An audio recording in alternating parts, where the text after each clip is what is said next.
The wind howled like a hungry wolf across the Wyoming plains, a biting prelude to the first true blizzard of the season.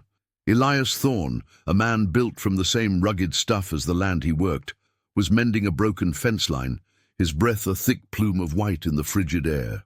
At 35, his hands were calloused, his face weathered, and his heart was a territory he had long ago declared off-limits to outsiders. His world was his ranch and his 8-year-old daughter Lily, a whirlwind of freckles and untamed spirit who was, at that very moment, chasing their border collie, Dusty, through a field of early snow. "Papa, Papa, look!" Lily's voice, high and clear, cut through the wind. "Dusty found something." Elias straightened, a groan escaping his lips as his back protested. "Lily, come back here. It's too cold to be out so far." She ignored him, a trait she'd inherited from her late mother.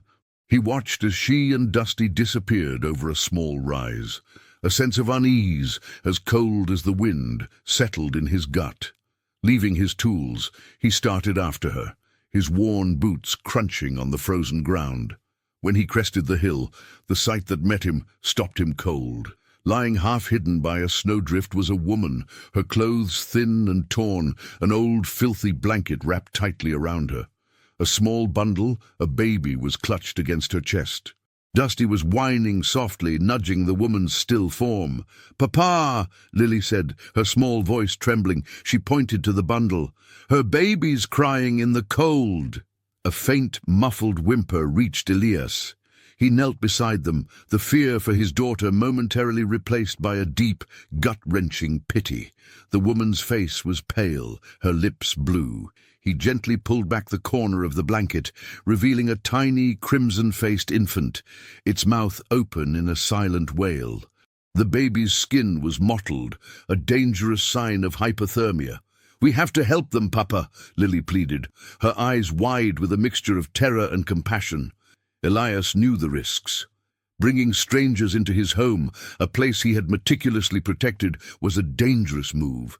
But the sight of that baby, so fragile and helpless, was a force he could not resist. He scooped the woman into his arms, her weight surprisingly light. "Lily, grab the blanket. Let's go." The walk back to the ranch house was a silent, desperate race against the fading light and the dropping temperatures. The woman, whose name he didn't know, felt like a ghost in his arms. He laid her on the settee by the fireplace, the warmth immediately starting to fight against the cold that had permeated her bones. Lily, meanwhile, was carefully unwrapping the baby, her small hands surprisingly steady. "He's so little," she whispered, stroking the baby's cheek. Elias poured a kettle of water and heated it on the stove, the steam a welcome warmth in the large, rustic kitchen. He found an old, soft flannel shirt and cut it into strips, using them to swaddle the baby.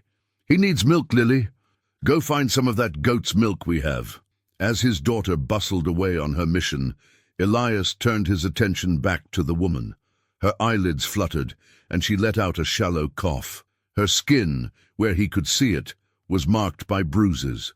It wasn't the kind of cold that left bruises like that, and a hard knot formed in Elias's stomach. This wasn't just a lost traveler. This was a woman on the run. Her eyes, a pale blue, finally opened. They were filled with fear and a deep, crushing exhaustion. "Please," she croaked, her voice barely a whisper. "My baby, is he—" "He's safe," Elias said, his voice gruff but reassuring. "We'll take care of you both. You're safe here." She closed her eyes, a single tear escaping and tracing a path down her frozen cheek. It was a tear of relief, of surrender. Elias watched her, a stranger who had just stumbled into his carefully constructed life, and felt something he hadn't in a very long time, a crack in the fortress around his heart. Over the next few days, the Thorne Ranch became a temporary sanctuary for the two strangers. The woman, whose name was Clara, was a testament to human resilience. She was frail, but her spirit was like steel. The baby, Finn, was small but surprisingly feisty, his cries filling the silent house with a sound Elias had long forgotten. Clara was a woman of few words. She watched Elias with a guarded curiosity, her eyes never staying still for long. She was constantly on alert, as if expecting a threat to emerge from the shadows. Elias, in turn, found himself watching her too. He saw the way she held her baby, her hands gentle but fiercely protective. He saw the small, sad smile that would appear when Lily, in her boundless innocence, would coo at Finn. "Clara," Elias said one afternoon, as she was rocking Finn near the fire, "where did you come from? What happened to you?" Her eyes darted to his, the fear flickering. I was with my husband. We were traveling to California. He got sick, and he passed." She hesitated, her words sounding rehearsed. "We ran out of money. I got lost in the storm." Her story, while plausible, felt incomplete. Elias didn't press. He had seen the bruises, he'd seen the way she flinched at sudden movements. He knew there was more, but he also knew that trust was something earned, not demanded. Lily, on the other hand, had no such reservations. She was completely smitten with Finn, treating him like a living doll. She'd sing him off-key lullabies and bring him her favorite wooden toys, meticulously placing them within his reach. Clara's face would soften every time she saw them together, a fleeting look of peace replacing the constant anxiety. One evening, as Elias was chopping wood in the barn, he heard Lily's little voice. "Papa," she called, her face grave. "Why don't they have a home?" Elias leaned on his axe handle, wiping the sweat from his brow. "Some people don't have a place to go, Lily." "That's sad," she said, a small frown on her face. "Can they stay with us, forever?" Elias didn't answer. The idea was absurd, dangerous even. He couldn't just keep them. But as he looked at his daughter's hopeful face, he couldn't bring himself to say no. Not yet. He returned to the house to the smell of fresh stew. Clara had been in the kitchen, and the rich, savory aroma filled the air. She was a different person when she was working, her movements fluid and confident. He realized she wasn't just a victim, she was a survivor. Later that night, as the fire crackled, Clara finally spoke of her past. She talked about her husband, Silas, a charming but reckless man with a gambling problem. He'd lost everything, and in a final, desperate move, he'd taken a loan from a dangerous man named Jedediah Stone. When Silas couldn't pay, Stone had come for them.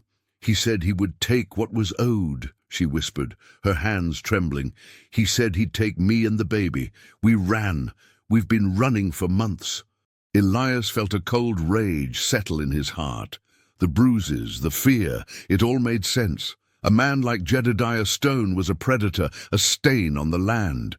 "He won't find you here," Elias said, his voice hard. "Not as long as you're under my roof." Clara looked at him, her pale blue eyes filled with a gratitude so profound it was almost painful. "Thank you, Elias. You don't know what this means." "Just rest," he said, turning away, the weight of her trust a heavy burden.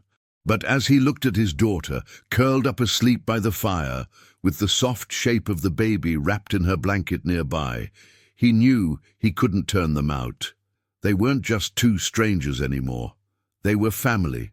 A fractured, makeshift family, perhaps, but a family nonetheless.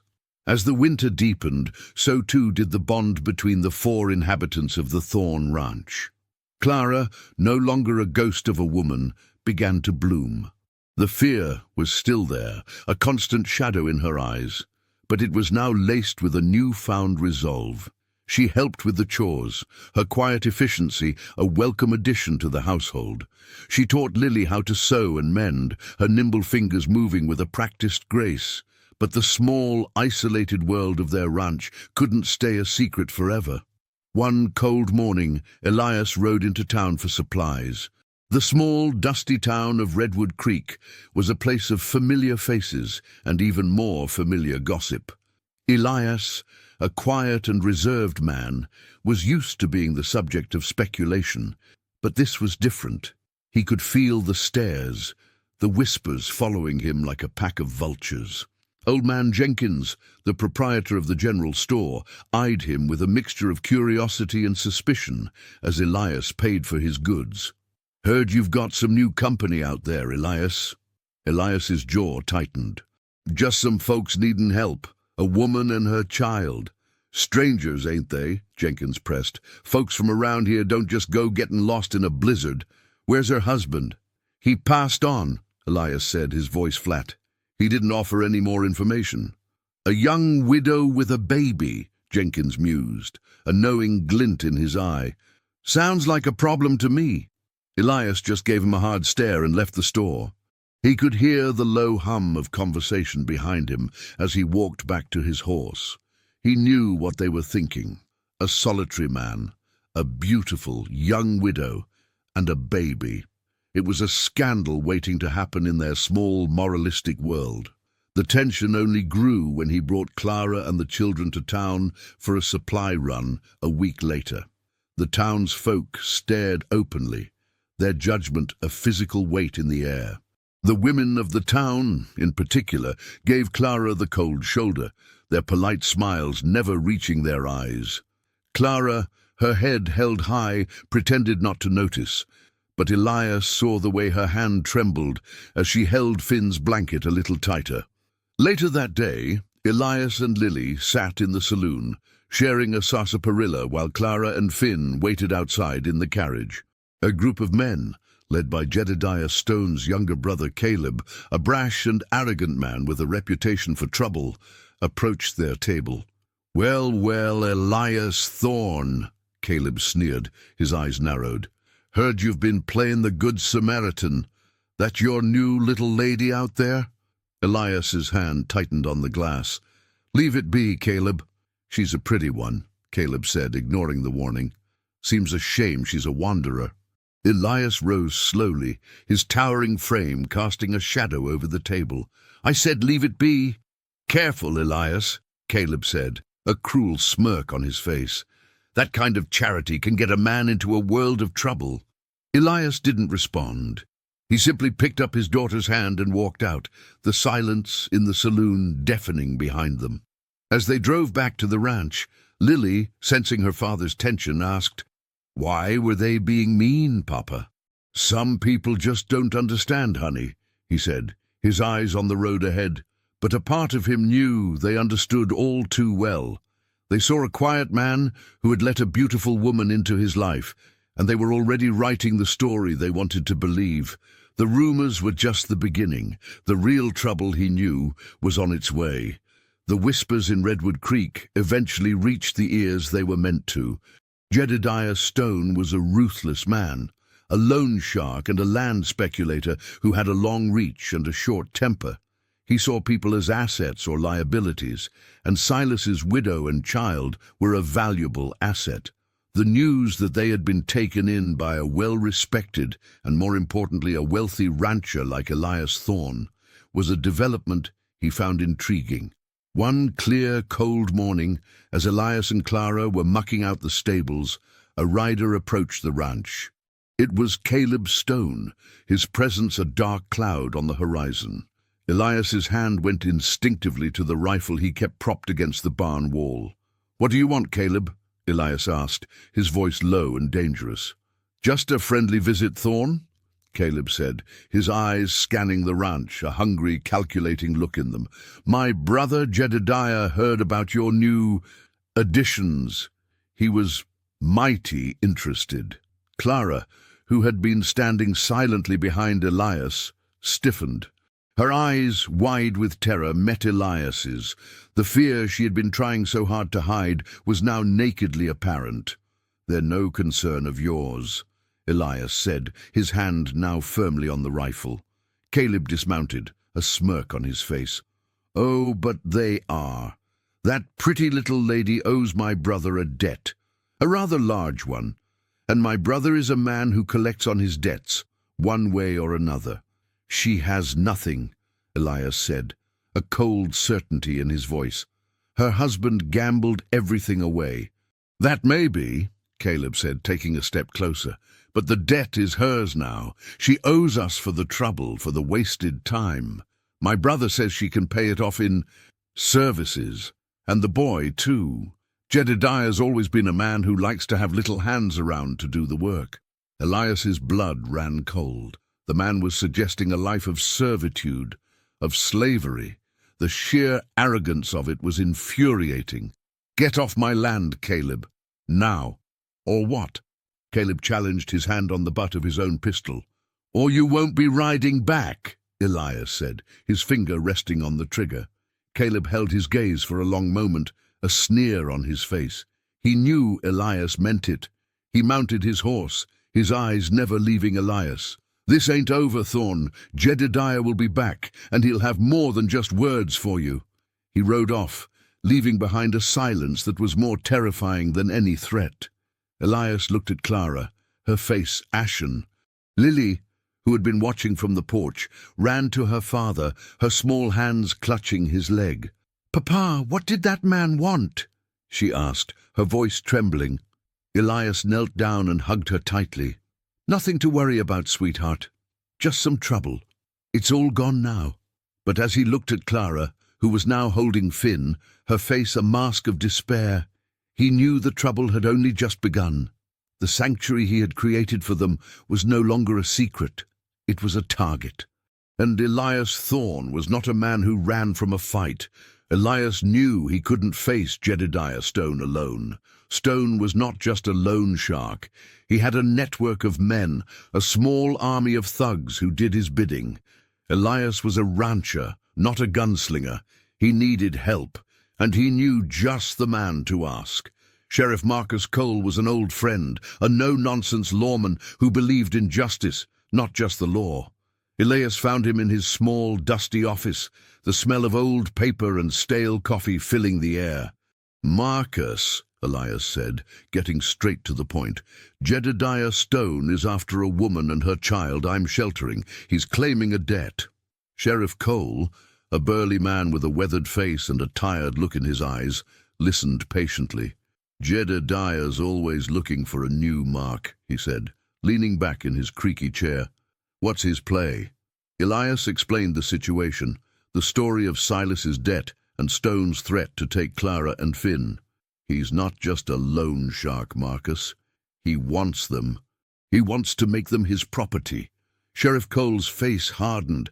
"That's not debt collection, Elias. That's human trafficking. That's a federal crime." He slammed his fist on the desk. "He's gone too far this time." "He's got more men than I do, Marcus," Elias admitted, "and I'm not a man looking for a fight, but I won't let him have them. I need to protect them." "I'll do what I can, Elias," the sheriff said. "I'll put out a warrant for him and I'll send a telegram to the marshal. But this is Stone we're talking about. He's got friends. He'll be on his guard." Elias nodded. He knew the risks, but he also knew he had to protect Clara and the baby, not just from Stone, but from the town itself. The whispers had grown louder, the judgment more pronounced. Elias saw the way Clara winced every time she heard a new rumor, every time a new person looked at her with suspicion. "I need you to do something else for me," Elias said. "I need you to help me make sure the town knows what's going on. I need them to know what kind of man Stone is, and I need them to see that Clara is a victim, not some kind of harlot." Sheriff Cole looked at him, a flicker of admiration in his eyes. "That's a tall order, Elias. People in this town don't like to get involved." "I know," Elias said. "But if we don't, they'll side with Stone. They'll see us as the problem. We have to take the fight to him." The sheriff agreed, and the two men began to formulate a plan. It was a risky one, a gamble that could end in bloodshed and ruin. But as Elias rode back to his ranch, he felt a sense of purpose he hadn't felt in a long time. He was no longer just a rancher, a father, a man living a quiet life. He was a protector. He was fighting for something more than just his land. He was fighting for a family he hadn't known he needed, a family he was now willing to die for. The next day, Sheriff Cole did as he promised. He posted a notice on the bulletin board outside the saloon, a wanted poster with Jedediah Stone's name on it, citing him for attempted extortion and human trafficking. The small, dusty town of Redwood Creek was suddenly alive with chatter. The men gathered in groups, their heads bowed, discussing the news. The women, usually so reserved, were now openly speaking about the scandal. The town was divided. Some, like Old Man Jenkins, were skeptical. Why would Elias Thorne, a respectable man, get involved in something like this? He grumbled to a friend. There's more to this story than we're being told. Others, however, were on Elias's side. The blacksmith, a burly man named Gus, had a soft spot for children.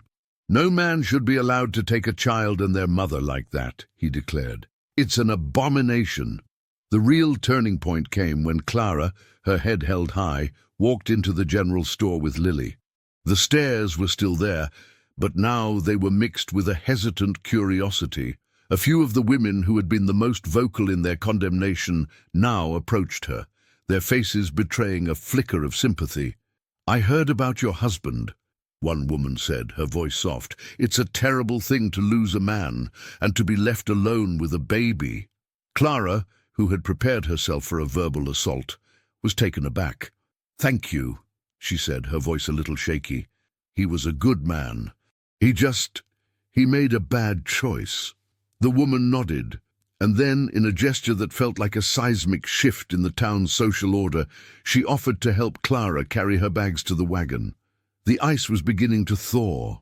The town was beginning to see Clara not as a problem, but as a person, a victim of circumstance. Elias, who had been watching from a distance, felt a wave of relief wash over him. He hadn't just been fighting for Clara and the children.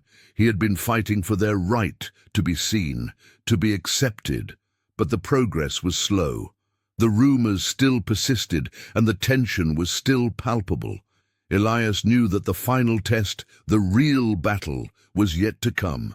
Jedediah Stone was not a man who would take a public humiliation lying down. He would be coming for them, and he would not be coming alone. That evening, as they sat around the fire, a fragile peace settling over their small family, Clara looked at Elias, her eyes filled with a new kind of gratitude. "Thank you, Elias," she said, her voice strong and clear. "You didn't just save me from the cold. You saved my honor. You saved my soul." Elias just nodded, his gaze fixed on her. The silence between them was no longer awkward or tense. It was comfortable, a silent language of understanding and respect. He had risked his reputation, his safety, and his life for this woman and her child, and as he watched her, a warm, hopeful feeling spread through him. He was a man who had long ago given up on the idea of love, but as he looked at Clara, he felt a new, fragile hope stirring in his heart. The threat loomed over them, a constant, menacing presence. Elias, now acutely aware of the danger, began to fortify his ranch. He taught Clara how to load a rifle and how to shoot. He had always been protective of Lily, but now he was constantly vigilant, his eyes scanning the horizon for any sign of trouble. The tension was a heavy weight, but it also brought them closer. Clara and Elias worked side by side, a silent, unspoken partnership forming between them. She learned to anticipate his needs, and he learned to read her moods. The small, isolated world they had created was no longer just a refuge. It was a fortress, and they were its defenders. Lily, in her childlike innocence, was a beacon of light in the darkness. She would sing as she helped with chores, her cheerful voice a reminder of what they were fighting for. She was no longer just Elias's daughter. She was a sister to Finn and a source of strength to Clara. One afternoon, as Elias was oiling his rifle, Clara came and sat beside him. "He's coming, isn't he?" she asked, her voice quiet. "I think so," Elias said without looking up. "The sooner it's over, the better." "What will happen?" she asked, her eyes wide with fear. "We'll be ready," he said, his voice firm. "We'll stand our ground." "I'm not talking about that," she said, her voice dropping. "I'm talking about us. What happens after, when the dust settles? You and Lily, you're so good to us, but we're not family." Elias finally looked at her, his eyes, so often guarded, now soft and vulnerable. "Clara," he said, "you are family. You and Finn. You have been since the day Lily found you in the snow." A single tear escaped her eye and rolled down her cheek. "I don't know what to say, Elias." "You don't have to say anything," he said, and for the first time he reached out and took her hand. It was a simple gesture, but it felt like a promise of a future where they could be more than just two people sharing a house. The moment was interrupted by the sound of a horse galloping toward the ranch. It was Sheriff Cole. He looked grave, his face etched with concern. "He's coming, Elias," the sheriff said, his voice low. "Jedediah and his men. They're on their way. They'll be here by morning." Elias's heart sank, but his resolve solidified. The moment of reckoning was upon them. The battle was coming to his doorstep, and he was ready. He looked at Clara, his gaze steady and reassuring. "We'll be ready," he said again, this time not just to her, but to himself. They were no longer just survivors. They were warriors, and they were fighting for a future they now, more than ever, wanted to build together. The morning air was thick with tension and the smell of gunpowder. Elias stood on his porch, his rifle in his hands, watching the horizon. The sun was just beginning to rise, casting long, menacing shadows across the fields. Clara stood by the window, her own rifle ready, while Lily and Finn were hidden away in the cellar, a small safe haven in the storm that was about to break. Soon, a cloud of dust appeared in the distance, growing steadily larger. Jedediah Stone and his men, about 6 of them, rode up to the ranch, their faces grim and determined. Jedediah, a gaunt, scarred man with a cold, unforgiving look in his eyes, dismounted and walked a few steps closer. "Elias Thorne," he called out, his voice a rasp. "Hand over what's mine, and no one has to get hurt." "She's not yours, Stone," Elias called back. "She's a free woman, and she's not leaving this ranch." "You're a fool, Thorne," Stone sneered. "I'll take what's mine, one way or another." He gestured to his men. "Get 'em!" Just as the men began to advance, a small group of riders appeared on the opposite ridge. It was Sheriff Cole, along with Gus, the blacksmith, and a few other men from the town. They weren't a fighting force, but their presence was a powerful statement. "Jedediah Stone, you are under arrest," Sheriff Cole called out, his voice clear and authoritative. "The town is a witness to your crimes. Stand down." Jedediah's eyes narrowed. "You think a handful of townsfolk can stop me, Cole? You're a bigger fool than Thorne." The standoff was tense, a moment suspended in time. Then, from the trees to the left of the ranch, another group of men emerged. They were a ragtag bunch, but they were well armed. Elias's old friends, the ranchers from the neighboring valleys, had heard the call and had come to his aid. The sight of them standing shoulder to shoulder with the townsfolk was a moment of profound courage and solidarity. The odds had shifted. Jedediah Stone was now outmatched and surrounded. The look of cold calculation in his eyes turned to a flash of panic. He barked an order, and his men, seeing the futility of the situation, began to back away. "This ain't over, Thorne," Stone snarled, his eyes burning with a hateful promise. He mounted his horse and, with his men, rode away, a defeated and broken man. The tension broke, replaced by a collective sigh of relief. Sheriff Cole and the others rode over to the ranch. "Looks like you won, Elias," the sheriff said, a wide grin on his face. Elias just nodded, his own shoulders slumping in relief. He looked at Clara, who was now standing on the porch, tears streaming down her face. She was no longer afraid. She was free. The men from the town and the surrounding ranches stayed for a while, a moment of victory and camaraderie. As the sun rose higher in the sky, a new day dawned, a day free from fear and threats. The community, once divided, was now united in their support for Elias and Clara.